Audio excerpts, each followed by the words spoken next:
All right, let's go ahead and get started. Can you hear me okay? I can. Okay, good. Thank you. Yes. So my name's Ryan Hubbard. I'm the chair of the diversity committee at Gulf Coast State College.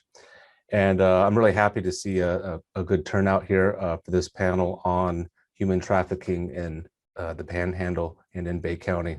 This is such an important issue where I'm happy to have the panel back again this year to discuss this issue. But let's go ahead and get started. I want to introduce Dr. Laurie Lawrence, and I'd like to thank her for putting together this panel. She's a professor at FSU, PC. So would you like to introduce the panel for us? Certainly. Hi, again.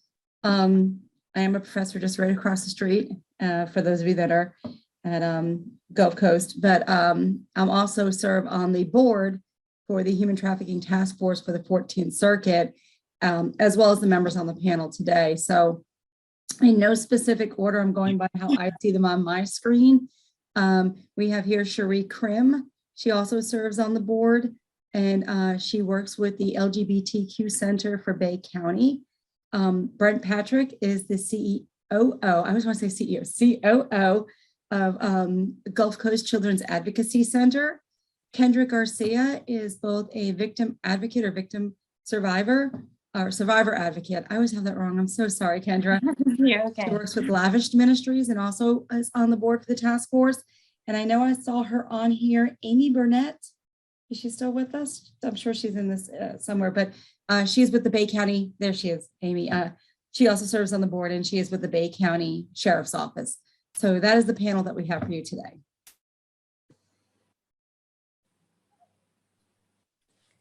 I'll just go ahead and get started then, if that's okay. Okay. Yeah. So again, we were talking about focusing on the Panhandle because we definitely have some significant trafficking and factors here in the Panhandle. But I usually start off with just talking about what human trafficking is, because most people have big misconceptions. I always say Taken was a great movie, and I love Liam Neeson as much as the next person. But when we think trafficking is only about abductions, we miss a very broad picture of victims. Most victims actually know they're traffickers, and it's more about exploitation and coercion than abduction. While abductions occur, there actually are fractional in percentages to overall trafficking. So I'm going to throw this. I have a few questions specific for members of the panel, but I'm going to throw this out to any panel member that would like to define what human trafficking is.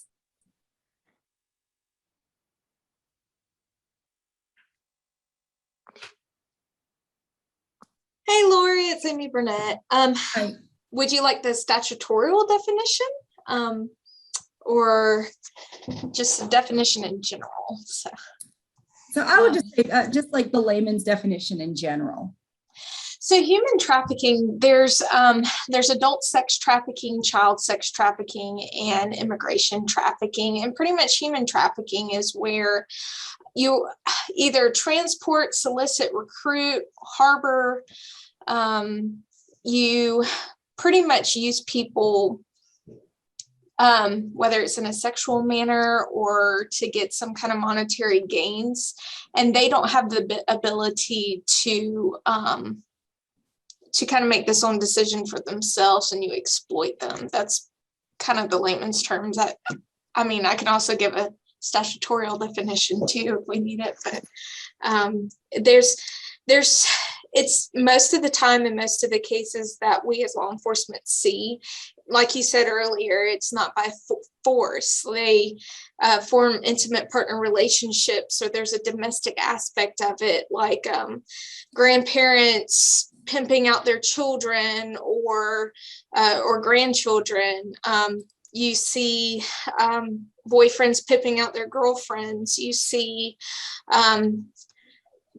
what they call coyotes, or these are people who are bringing immigrants to the United States and forcing them to work and then not paying them anything. And if they say anything, they'll threaten to kill their family back home. So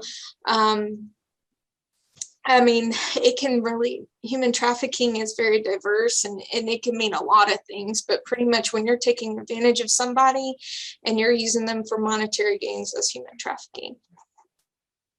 Thank you. I thought that was a good definition. For those of you that don't know, human trafficking is actually the largest criminal activity in the world.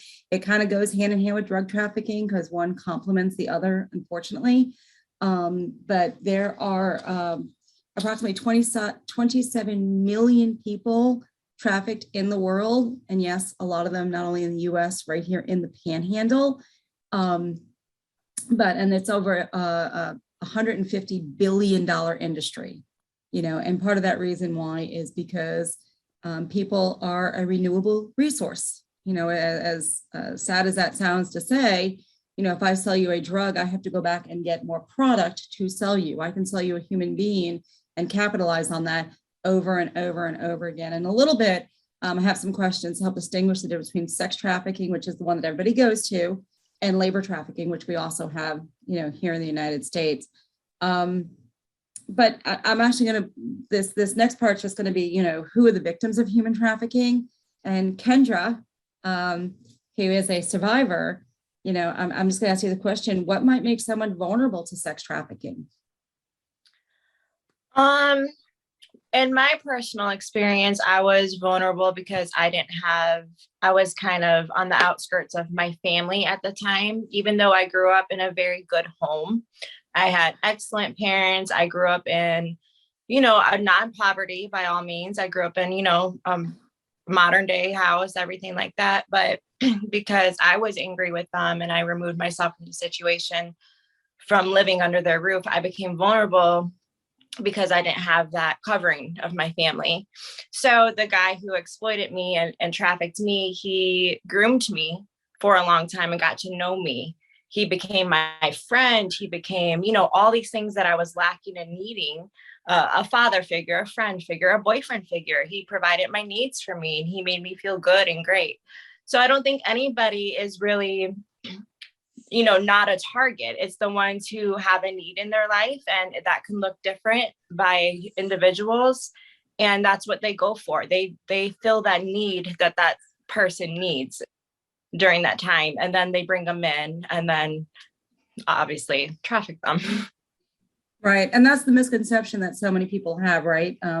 Because they think these are individuals that, are being shackled and chained and don't have opportunities. And it's really more about the exploitation and control over the individual. It's a lot of the mind control.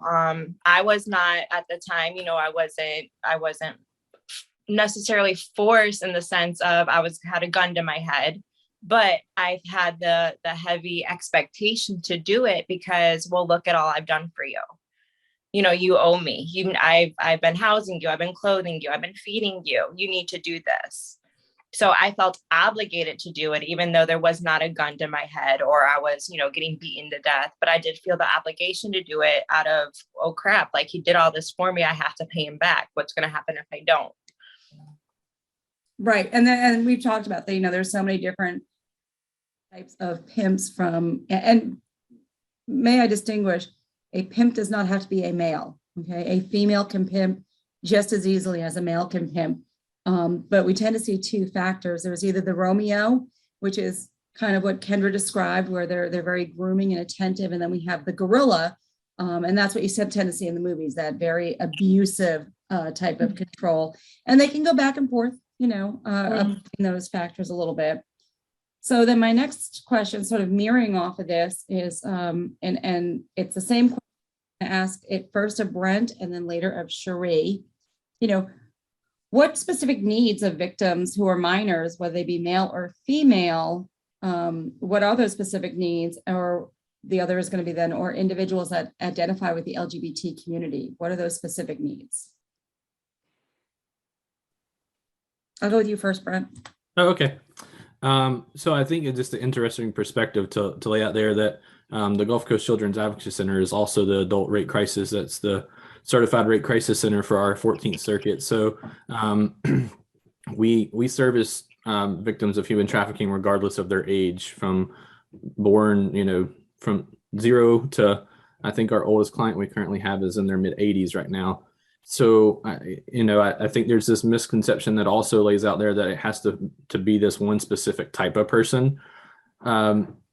Something interesting about the needs, and this is the hardest part of working cases that involve human trafficking, and anybody that's part of the human trafficking task force knows this, is services available to survivors of human trafficking are sparse, to say the best. And unfortunately, in our country, there has been no places that have really good data to support how to actually help survivors on a consistent basis. The recovery rate is not great because of the lack of services, and housing being the main one that we hear over and over and over again.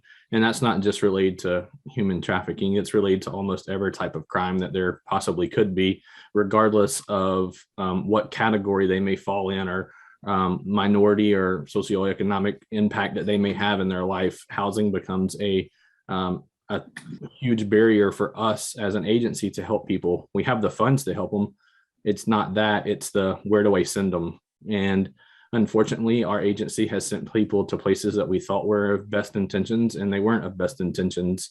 Those homes that normally house victims of human trafficking and survivors of human trafficking are laced with those people who are there to then take them back out and put them back on the street to work. And it's a very difficult situation to be in as an agency. I can't imagine what it is like for that survivor.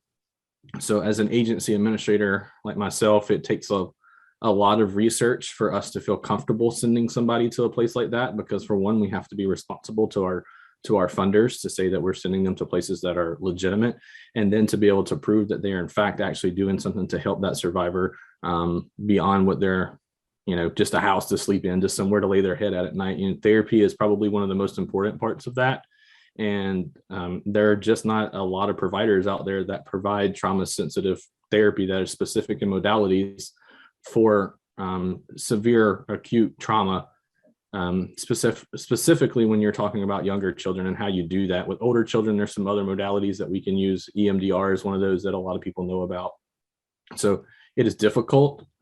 We are constantly having this conversation. I feel like every day I'm constantly having a conversation of where can we send people to get them the help that they actually really need, and that is successful on a consistent basis. So just to sort of mirror off of that, for those that aren't aware, as a task force, one of the things we really tried to highlight this month, being National Human Trafficking Awareness Month, is that, here in the good old Panhandle, we have the highest rate per capita in the state of Florida for child victims, according to the 2020-21 report from the Department of Children and Families. So, we had 282 child victims last year, but what surprised me, and I don't know if you're more versed in this area than I am, Brent, was that we have the highest rate per capita, yet we have no safe houses for victims provided in the Panhandle. And you kind of touched on that a little bit. Yeah, I mean, I'll speak to that because I feel like some of the burdens put on us a lot of times to pick that threshold up and go with it. And I'd be 100% honest with anybody that asks me. It doesn't matter if I'm on a panel or we're in a private discussion. There's a lot of factors that go into that. And just to talk about those statistics for a little bit, just to clear those up, those are reports made to the hotline, right? Those are just calls made to the hotline. What is significant about that number is the amount that have findings of some kind. It's not just random people calling, me calling saying, hey, I think Dr. Laurie Lawrence is being trafficked. That counts into that number, right? But the number that doesn't get produced for us to see in a public place is how much of those actually have some factual basis to it, to where Amy and the department have to get involved in them in some capacity in the legal system. The reason why there's not a safe home in our area is because there's only about one in the state, and they are trying every new thing that they can possibly get their hands on. And they'll be 100% honest with you, they haven't got it figured out yet either. And so as a person who's going to seek money from maybe a legislation or from a local donor, it's kind of hard to go and pitch those when I can't prove that they work. I can prove that children's advocacy centers work because I can take people like Amy with me to talk to them legislators and say, we have story after story after story of how they work. we can take a rape crisis center and show how they work time after time and time after again. I don't have any safe shelters for human traffickings that I can take along with me. Hopefully one day we get there, as human trafficking has taken such a front row in the discussions, thank God, to where we can actually start having some of these conversations and being very blunt and honest about them. And some money is starting to flow to these places so that we can actually start doing some research to show what modalities of treatment work. Thanks. So same question basically for you, Cherie. What are some of the specific names of victims? Because we do know that the LGBT community is a very vulnerable population of trafficking. And absolutely. And people probably don't realize this. The LGBTQ Center of Bay County was just created in 2018. We are the only safe space for LGBTQ youth from Mobile to Tallahassee now, because Pensacola had to shut down. Now, there are some churches that are up in Niceville that are helping, but it's got to be really clear here. We do not have a friendly LGBTQ environment in our area. In fact, even our state has been trying to take away rights from LGBTQ individuals. But the problem that we have is that the children, they are going to be homeless because of family rejection. And this happens at a 46% higher rate of family rejection than it happens otherwise. Now, homeless youth, they are then 7.4 times more likely to experience acts of sexual violence, and they're 3 to 7 times more likely to engage in survival sex to meet their basic needs. So it's like the perfect storm, right, Laurie? Here, like, we know we're finally getting up to these. We're starting to look at these type of things, but we don't have a safe space for LGBTQ adults to go to. We don't have a homeless shelter. Just back to what Brent's saying across the board there. We don't have a lot of places for people to go, and that's the hard part here in the Panhandle, is that we have so many people that need help. And I know Brent can talk about the numbers and Amy a lot better than I can, but we have so many people that need assistance here that it just feels like it's a never-ending cycle. And I want us to get to the point where we can help people more and be able to do something for them, Laurie, especially housing. And just for reference, the last client that we assisted that we were moving really well along with helping as a survivor of human traffic, we had to fly to Nashville. Yeah, and I want to say, you guys, over at your sexual assault program, you have an LGBTQ person that is set aside for us. And I want to thank you guys for that, because that was a big deal when that happened. So thank you so much for that. All right, collaboration. You guys know you're speaking to my heart now.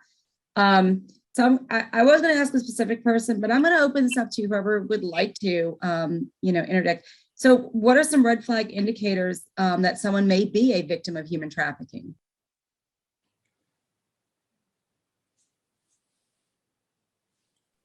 I think an interesting one that we don't always think about, Laurie, is a person not having their own money or their own ID.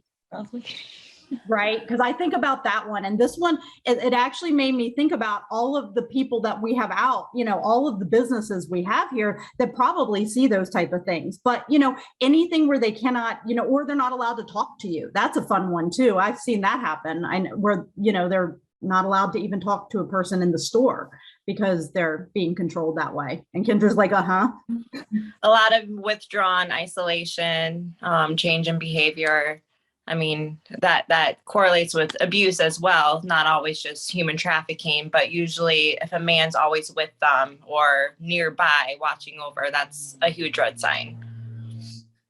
I also talk a lot about, we talk about, youth victims. A lot of times, you see them disengaging from their social networks, right? The friends that they used to hang out with, they're no longer really associating with. Their attention has been drawn to a specific, again, don't want to say male, could be female, an individual. The grooming process is in place. They're being showered with gifts. Maybe they're getting their nails done frequently, things like that. Things that help them feel confident about themselves, better about themselves. And that is, it's almost like our military used to do, right? Tear them down and build them up type of thing, right? So this person becomes your attachment after you've been brought down, and they usually, again, vulnerable are individuals with low self-esteems, or they have some type of, and again, you obviously are probably not feeling really good about yourself if you are in an economically oppressed environment, right? You're about to get your electric shut off. Things are going wrong for you. You know, traffickers are business people. They are smart. This is the person I'm going to swoop in on. I'm going to be their best friend. I'm going to be there to help take care of them. And then I'm going to turn the tables. And my profit margin will be huge to recoup my investment in this individual. Amy, do you have anything? I saw you smiling through some of this. Do you have anything that you'd like to add to that? I do. So there's a power and control wheel for sex trafficking and also for labor trafficking. And both of those power and control wheels, they mirror an intimate partner domestic violence wheel also. And you already touched on some great bases about the financial, the sexual, isolation was a good one. Emotional abuse is another one. I know, and I'm going to use one of my female pimps that was indicted a couple months ago because she had it down to a science, and you're absolutely right by their business people. I mean, I have quotes from a social media page where she's talking to one of her Johns, and she's talking about how it's not about the sex and the money, it's about the control. If you give these, and she was pimping out girls. She said, if you give these girls a little love and affection and a little bit of the good life, they'll do whatever you want. And I mean, she was making $1,000 per night per girl. She used the same tools and everything that is on these trafficking power and control wheels. I mean, she used the intimidation. Well, if you don't do this, this is going to be the repercussions for it. She would use their family against them. One of my victims, her family was getting financial gains and also drugs too. That's a big one. They will pay them in dope. So she's like, well, if you don't do this, your mom's not going to get her medicine, and then nobody's going to take care of your other 5 siblings. She would deny and minimize and blame everybody else for her problems. And that was something that was a very big thing too. Also, a lot of your human traffickers, they are, what's the word? Narcissist to an extent. They always think they're the smartest person in the room. And some successful tools that I've used is letting them think they're the smartest person in the room. Brag about what you've done. Show me how you've made your money. Show me how you do this mind control. And time and time again, they have the same MO, same pattern. I know a lot of my girls that, when I say girls, I've had guys too, but a lot of my victims, I always know when they're falling off the track to success because I start seeing money and dope flashing on their social medias. And they start getting new tattoos. Then I know who their next pimps are. So it's a cycle for my victims, but I keep in touch with them and try to love them through it. So we kind of led right into my next question, and that is, why might victims hesitate to come forward and disclose they are a victim of trafficking? Oh, absolutely. Because a lot of them won't feel like they're being trafficked. They feel like they are helping the family. They're helping put food over the roof, or food on the table and a roof over their heads. And, like Ms. Kendra said, I mean, she hit the head on the nail earlier. She wanted to help the situation and help the living environment and felt obligated to do so. Your labor traffickers, they will have these people, have their victims feel like they have to go and work, and they have to do this because they got them to the United States. And for them to get the United States, the US dream that we all live and love, they feel like they are obligated to work, or they feel like they're obligated to work because they don't want their friends and family to be killed back wherever they originated from. So, and they may not know that they're victims. A lot of your labor traffickers, they don't even realize they are a victim. They think they're doing what they got to do to survive. So. And I think that goes for, again, sex trafficking victims. A lot of times it's, this is their lot in life, right? This is, the expectation of the bar is set here. This is what they're used for. They're the world's doormat.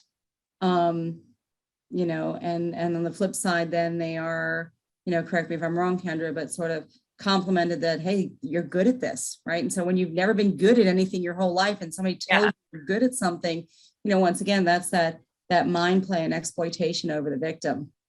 It's definitely like a circle of chaos, I like to call it. It's compliments, and then the abuse, and then compliments, and then you feel so wrapped up into it. You feel like, well, this is what I'm good at. And it's so much brainwashing, that you're just confused. But at the end of the day, honestly, you don't know if you're doing the right thing, the wrong thing. You don't want to do anything different because you don't want to get in trouble. Like it's chaos. So I think the next question I was going to ask, and I think it's kind of been answered, and that was going to be, in addition to physical violence, which is what everybody tends to gravitate to when they think of trafficking. What are some methods that traffickers use to manipulate or exert control over their victims? I think we've touched on most of these, but if anybody wants to add anything to that, I'll give you a second to say something. Okay. So this one actually probably more leaning towards or Amy, but industries in Bay County are most common for traffickers. Sorry, what was the question? What industries in Bay County are most common for traffickers?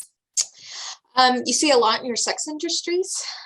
That's a big one. I'm sure, and I don't know if y'all recall this one specific place that's been shut down now, but it's called Polecats, and they were a pole dancing studio, and that was where one of our biggest cases actually came from, and the pimp was running through there. But you have a lot of your sex industries like that. In reference to trafficking, you see a lot more of your hotels, your restaurant industries, your cleaning is a big one. And then you have the infamous berry picking, which is has a special place in my heart. But that's going to be more your physical labor, where they're going out and harvesting berries. You also see in the more rural counties, you will see them picking anything from cotton to corn or whatever is being harvested in that time. And again, so, and I'm going off a conversation that I had with you, Amy, in talking about the berry picking, labor trafficking, not just, exploiting and not paying, but being put in highly dangerous environments that you would not normally get somebody to work in, or not without there being a lot of expensive equipment for protection. Do you want to just maybe explain that a little? Yes. So let me tell y'all about berry picking. So what they do is they gather 20 to 30 undocumented immigrants, and they will put them into the wooded areas, which are swamp, snake infested. There's all kinds of hazardous things that are going on in these woods. And for those who don't know what palmetto berries are, they come from the palmetto plants, which you've seen 100 times. They're the little forked plants that kind of look like baby palm trees, but they're not. And they'll send them out there, they'll drive away, and then they have a meeting spot within 12, 14 hours later, or till the sun goes down. If they don't make it to that spot, they're done. A lot of times they don't even have a form of communication, and these poor berry pickers are, their clothes. We always know where berry pickers are staying during the times of July and August, because their shoes will be outside the hotel motel rooms, and they are so tattered and worn, it's a dead giveaway. And that's something that FWC and I have noticed since they've come up to the panhandle to pick berries.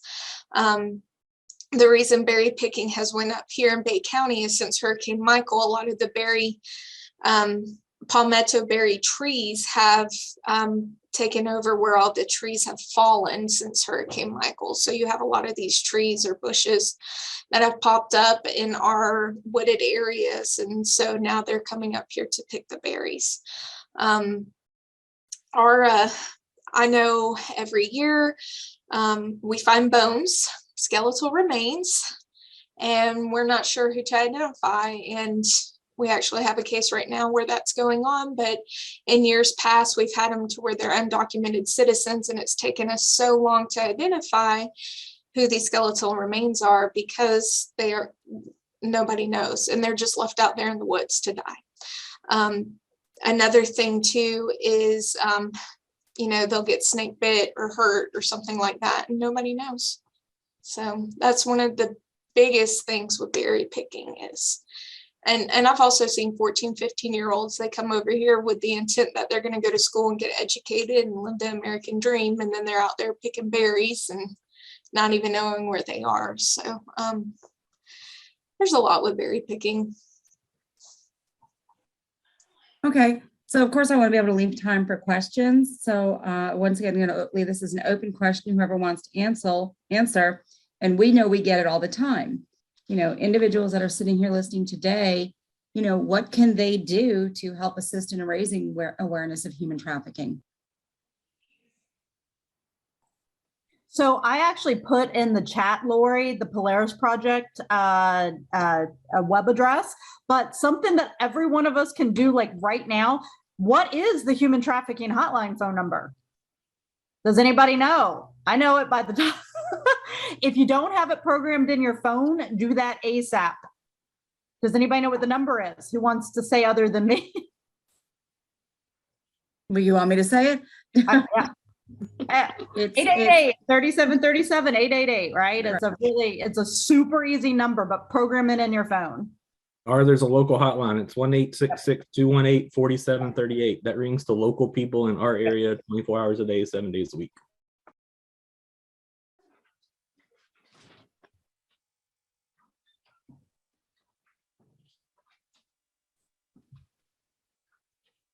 What else can be done? Yeah, I'll go off on it since I think we're the outreach people a lot of the times. That's what we're tasked with by contract.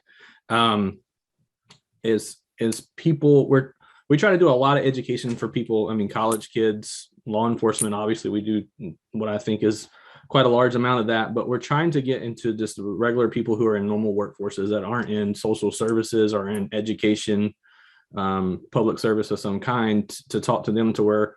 I don't know, some of us were around when the see something, say something become a really big deal with child abuse. Mm-hmm. And they made it a law to report those things. There was billboards everywhere. And every time somebody didn't report child abuse, Amy and I were going out to arrest them. And it didn't matter what the excuse was, they got locked up for it. But that campaign worked because we were arresting everybody by any sense of imagination. I don't want to make that seem like that was the fix all for anything. But what worked is it was everywhere. You saw it everywhere.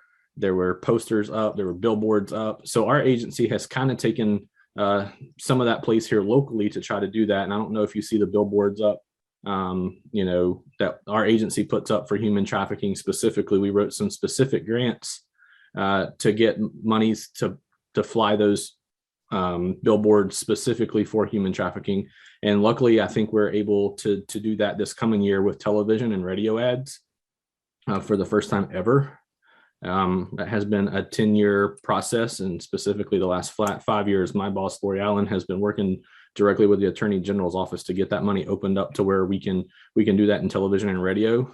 Although we know that's not the place where a lot of the people are going to see that. We want to get it everywhere we can, and then social media. So if you see something from the Circuit 14 Human Trafficking Task Force that's posted on Facebook, Instagram, so forth and so on, please post that. It's something that our agency just received is what we call a rape prevention education grant.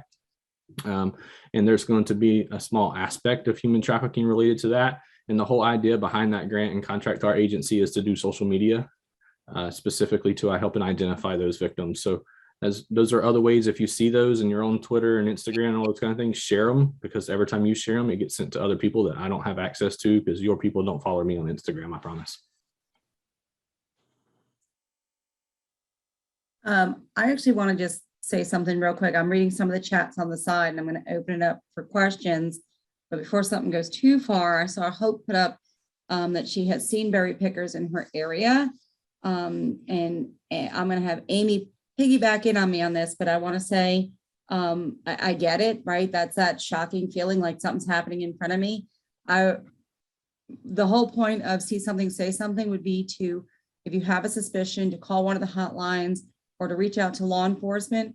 Do not try to approach these individuals on your own. They may not recognize that they are victims. They may be very defensive to being discovered as a victim because of the threats on the other side of it, or they may report to the other side of whoever their trafficker is. So while we always want to advocate to if you see something, say something, report something, you know, I always want to make sure that, you know, just going up, tapping somebody on the shoulder and saying, are you a victim, is not the right approach, okay? Because it can be very dangerous. And I wanted to make sure that I put that out there. And Amy, if you have anything to add to that, please. Lori, No. can I have one piece? Oh, Amy may say this, but I think it's pretty important to say that there's legal ramifications for that also. You know, we want to be the saver of all people, but especially if that victim happens to be a child and you say, are you a victim of human trafficking? You have just violated a judge order in our circuit. That's considered an interview of a victim. And Amy gets one shot to do that ever, or it cannot be asserted into the court of law to be used in that criminal case. So that's something that we tell people all the time when it comes to children. If you're going to go up and just say, you know, hey, how are you doing? And if they respond to that, that's a different question. But when you start asking specific questions related to a criminal act, you have then inserted yourself into a criminal investigation. And people like Amy get their hands tied on actually how they're able to help them after that point. Absolutely. Brent hit the head on the nail. You know, a lot of times in berry pickers, for example, they will be armed because what do you use to pick berries? Knives, you cut things. So if you see them, please call us immediately. Worst case scenario, you know, they have their berry picking permit, and yes, you have to have a permit or it's a misdemeanor in the state of Florida, fun fact. Also, a lot of times they're trespassing on people's hunting lands or even their private hands. I know some people have mentioned is English, people not speaking English an issue? Yes. A lot of your victims of labor trafficking will not speak very good English, if any English at all. And it's not always Spanish either. We've had different variations, whether it's Portuguese or I'm trying to remember that one. It kind of goes with Spanish, but it's not Spanish. It is a love language though. But I mean, yes, this is burdens for us, but please, if y'all see them, call your local agency. We will be more than happy to come out there. And a lot of times they won't give up their coyotes or who is the person dropping them off. So a lot of times we have to kind of pick up the pieces and go from there. So yes, please say something. Thank you about that. You know, I saw that come up in the chat and didn't want it to get too far before we were able to address it. So I'd like to open up the floor. Yeah, there was another question in the chat, and I don't think it was for me, but it mentioned about the new tattoos that victims get that indicate who their new pimp are. Are there certain tattoos for specific to traffickers? Oh, I see it. Yeah, sorry, you ran that one. From Raymond Small, yes. Yeah. Amy's patiently trying not to answer that question. Go ahead, Amy. Yeah, so we have tattoos or brand names, and a lot of times your pimps will mark their product, so to speak. No different than, you know, somebody putting a label on a bag of chips to say where these chips came from. Something very frequently we will see are crowns. And sometimes it'll also be gang affiliated too, like crowns are Latin kings, which is a gang, but it's also a trafficking sign. We'll see barcodes. I've also seen sergeant stripes, which is going to be your bottom girl, which bottom girls are kind of like the managers for the pimps. And it's not always a girl. I've had a bottom guy before too, with one of my female pimps, but they'll have like sergeant stripes or corporal stripes, and it'll even say the pimp's name underneath. That's another one also. And actually, I guess my mic is on. Have you had any, I know, so again, my research is domestic as well as international, and I know more so in some of the New England areas, but have you come across victims that have had the RDIF chips put in them? Not yet, but that doesn't mean it doesn't exist. I personally have not come over. You know, I would say, again, traffickers are smart. This is a business. And, you know, the same thing we use to tag dogs, our pets, and know where they're at, you know, they've kind of evolved to that, and they will use that type of technology for identification instead of just tattoos. Now, on a domestic violence aspect, I've had them take, you know, the dog tracking collars. Mm-hmm. They will put that on their victims' vehicles, and they're like $10. But honestly, the easiest way to track somebody and follow somebody is with a cell phone. I can see every single thing that somebody does. All I have to do is put some little malware spyware on a phone, and I can do and see anything. I mean, even social media, you know, say you're not allowed to go on ghost mode. And if you on Snapchat, I'm going to throw Snapchat under the bus for a second, but say you don't have, you put your ghost mode on and your pimp sees you, guess what? Your pimp's going to track you down, and there's going to be a come to Jesus because you did something you weren't supposed to. So it's honestly, these are way easier than inserting something under somebody's skin, but I would not be surprised if we don't see that. It's definitely something to be cognizant of. And those tracking devices were actually about 4 years ago. Everything evolved. So it may now just be that cell phones have been the next, you know, the next resource for them. So I do see, you know, stuff coming up in the chats, but I will just open it up if anybody has any questions about trafficking.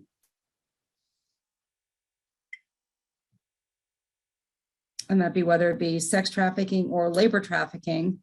I would say labor trafficking takes in two sides. One, as Amy had spoke about, you know, trafficking that we see here with labor, but it also is in a lot of the products that we buy, you know, internationally. I hate to say it, we're Americans, we like our cheap stuff, you know, Black Friday, you know, kind of deals. And unfortunately, they all come with a cost. A lot of the chocolate that we eat, most of the chocolate that we eat has child slave labor in it. Laurie, I was going to mention one other demographic of people that I think is very important that people that are in college can really help with, and that is those teenage kids who are in the system of care, specifically foster care. They are unfortunately been labeled as the throwaway kids way too often, and they have a very high likelihood of being involved in trafficking, and specifically sex trafficking and drug trafficking. So if you know somebody who can foster, we're always looking for foster homes, safe foster homes. And if you know of a kid or a college kid who is aged out of foster care, to just pay close attention, because they are extremely vulnerable people. Most definitely, a lot of times when they age out of foster care, because they're just, you know, there's not a lot of resources given, and they're just sort of thrust into being vulnerable. I'll add to that though, since you touched on college, because I talk about this, you know, how college students are trafficked, and, you know, for some people that's, you know, that it doesn't make sense, right? These are, you know, intelligent individuals. How could they be trafficked? Well, you know, trafficking has no, you know, it's easier to traffic somebody that's in a vulnerable population, but, you know, as Brent said earlier with the rape victims, you know, age 0 to 80, there's just nothing. Everything is game. But when it comes to college students, what is the number one stress factor for college students usually? Those dang student loans, right? Money, yeah. Money is, and so that's where you have a lot of these sugar daddy websites that come in. and they will exploit that because they recognize that that is a vulnerability for college students, that, you know, it'd be nice not to eat ramen noodles as often, you know, as you do, and so forth. And so, you know, just something to be mindful and aware of. And then you just go right back into those red flag indicators. If you have a classmate that, you know, is in your field of study and they've always been very outgoing and now they're not, you see drastic changes in them. And maybe they have more expensive things. They got that, you know, Michael Kors backpack now and some things like that. You know, again, and so, and I know we have the 2 hotlines that we talk. Brent could tell you more about the local one. I know a little bit more about Polaris, but again, I look at things more on a national level. And I would say this is not, if you see someone being pulled kicking and screaming into a hotel room, call 911. This is an emergency need of services. But if you've got something that just doesn't seem right, it just doesn't sit right in your gut, you know, trust your gut. We have those instinctive factors for a reason. And so you call that, you know, national hotline, and it's somebody like one of us that'll just talk to you about what you see. And if there's a reason for concern and, you know, what can maybe be done, and they'll take a report and they'll have, you know, somebody look into it. But isn't it better to say something than to not say anything at all because you don't want to get involved or anything like that? And so I would just say, trust your gut. If something doesn't seem right, it probably isn't right. So anybody have any questions?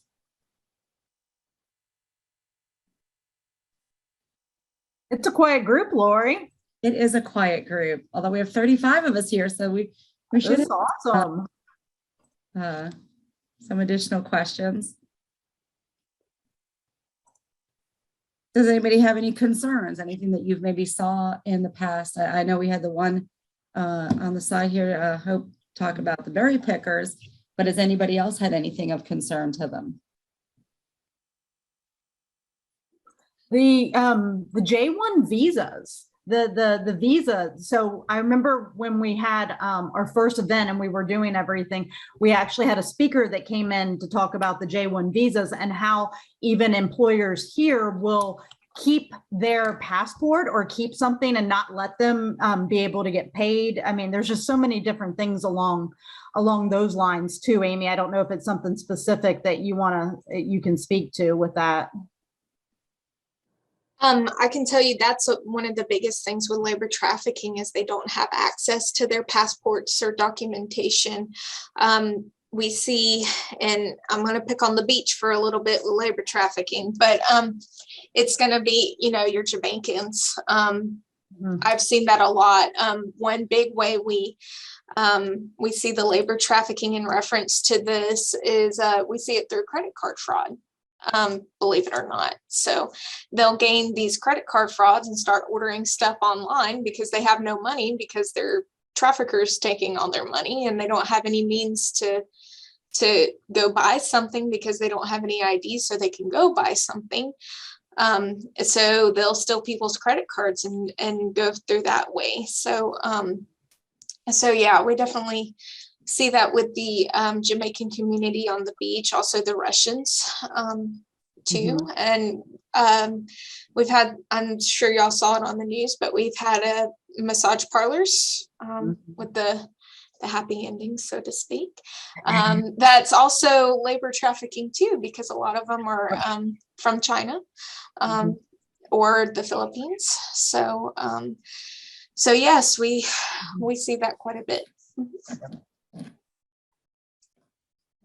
I do know.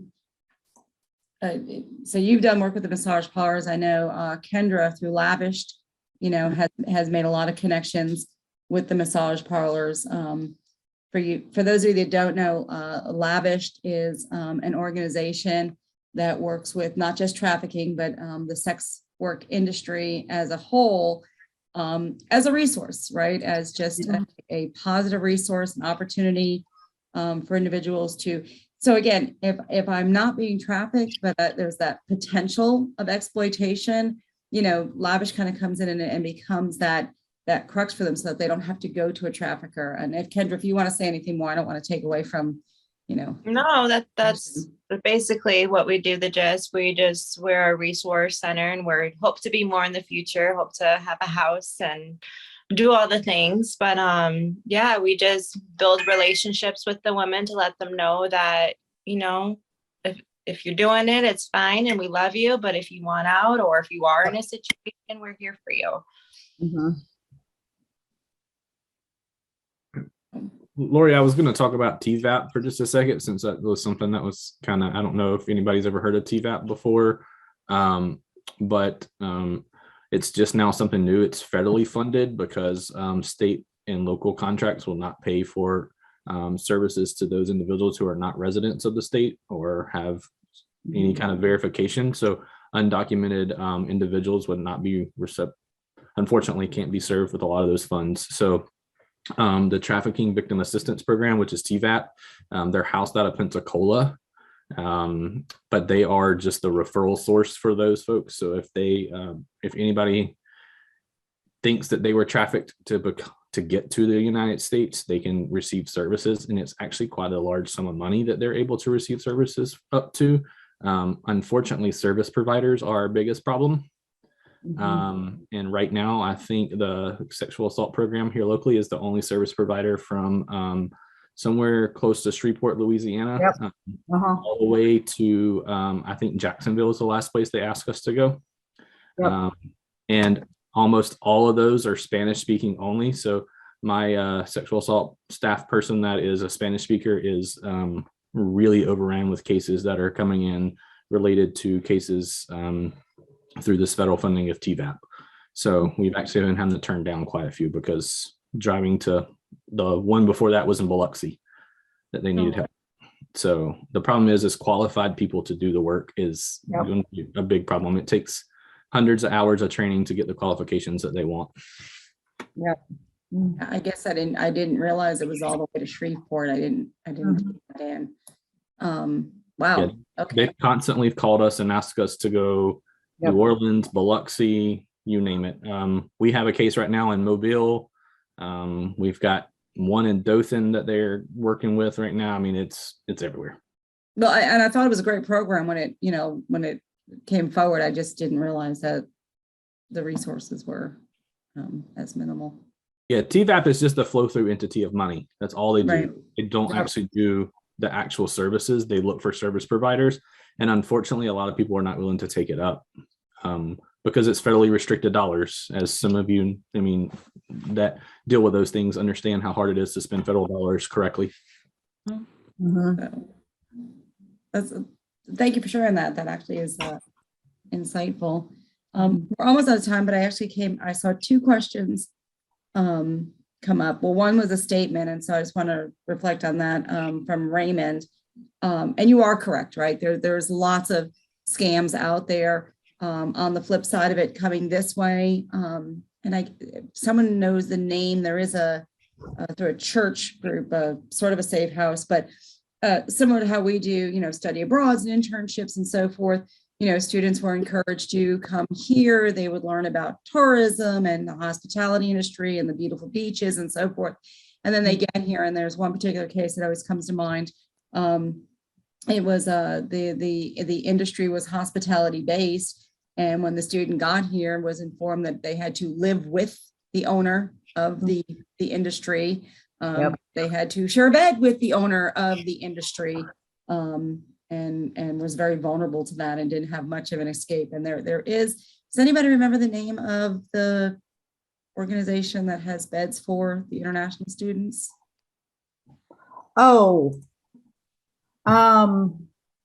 So I know that the poor, you're talking about over at the beach, Laurie?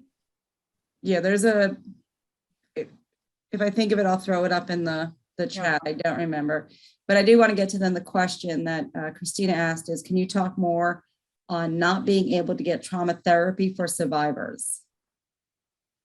I guess was directed toward me. Yeah, locally we're able to do that. If we're able to get them stable, that's the biggest part when we start talking about doing trauma therapy.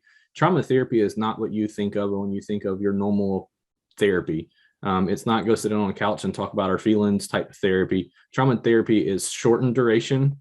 Most with kids, we say 6 months. We've been there too long.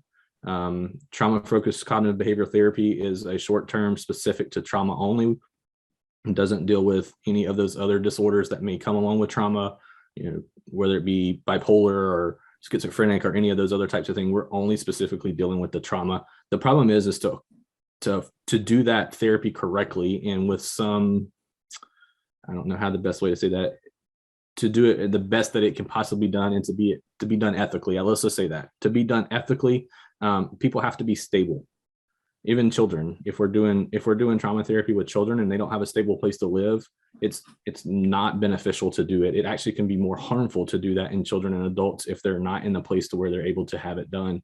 So for us ethically to be able to do those types of therapies, we have to make sure that they're somewhere stable and that they can attend on a weekly basis before we're able to really jump off into some of those things. We can do safety, kind of discussions through a therapeutic modality, but as far as doing actually cognitive therapy or EMDR or any of those other modalities, PCIT for smaller children, we have to find them to be in an actual really stable place.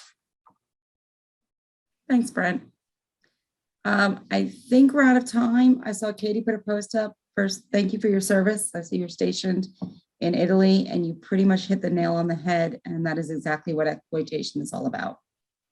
So she has it over here in the chat. So I guess I'll turn it back to Ryan. All right.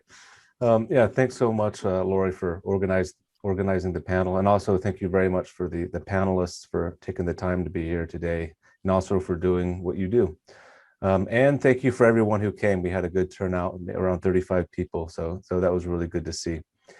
So I hope everyone has a good weekend, and I'll go ahead and end the meeting. Thank you again.